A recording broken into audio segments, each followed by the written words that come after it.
ఇది ఇప్పుడు మనం రాజా రామ్మోహన్ నగర్ అక్షర స్కూల్ రోడ్ అండి. ఈ స్కూల్ రోడ్లోంచి ఒక 2000 పైగా పిల్లలు ఈ రోడ్లోంచి పాస్ చేస్తూ ఉంటారు. ఇది ఒక మెయిన్ రోడ్ అనమాట. స్కూల్ అయిపోగానే పిల్లల్ని పేరెంట్స్ తీసుకెళ్తారు, అదేవిధంగా స్కూల్కి వచ్చే పిల్లలు కూడా. సో ఈ యొక్క క్రూషియల్ రోడ్ ఇది.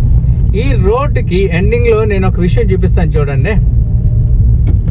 చూసారా, ఒక ఫ్లెక్స్ ఎలా పెట్టారు చూడండి. చూసారు కదా ఫ్లెక్స్.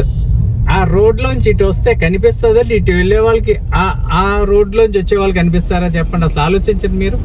యాక్సిడెంట్స్ జరగవా?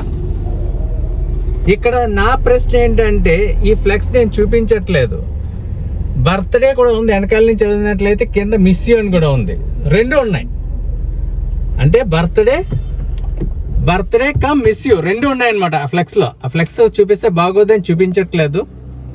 సో ఒక వ్యక్తి మిస్ అయిన ఫ్లెక్సే, బర్త్డే అయిన ఫ్లెక్సే, పెళ్ళి అయిన ఫ్లెక్సే, పేరెంట్ అయిన ఫ్లెక్సే, లేకపోతే మెచ్యూర్ ఫంక్షన్ అయిన ఫ్లెక్సే. సో ఈ ఫ్లెక్స్లు కట్టడం వల్ల ఏదో పోయాడు పోతున్నాడండి, ఇంకోటి కూడా ఆడు కూడా తీసుకెళ్తున్నాడు. ఇది నేను అడిగేది ఏంటంటే, సచివాలయ వ్యవస్థ అనేది మనకు ఉంది కాకినాడలో. 50 సచివాలయాలు, 100 స్టాఫ్ ప్లస్ టౌన్ ప్లానింగ్కి సిబ్బంది. ఈ సచివాలయ సిబ్బంది కనిపించట్లేదండి. ఇది ఒక్కరోజు అరపోటు గుంచినా సరే అది యాక్సిడెంట్ జరుగుతుంది. ఎందుకు వెంటనే తీయట్లేదు? అంటే దీనివల్ల ఎవరికి లాభం చేకూరుస్తుంది అన్నది నా ప్రశ్న. మీరు ఒకసారి ఆలోచించండి. మీరు కూడా ఇలాంటి ఫేస్ చేస్తే మీకు ఆ బాధ తెలుస్తుంది. ప్రాణం పోతే ప్రాణం తిరిగి రాదు కదండి. Thank you.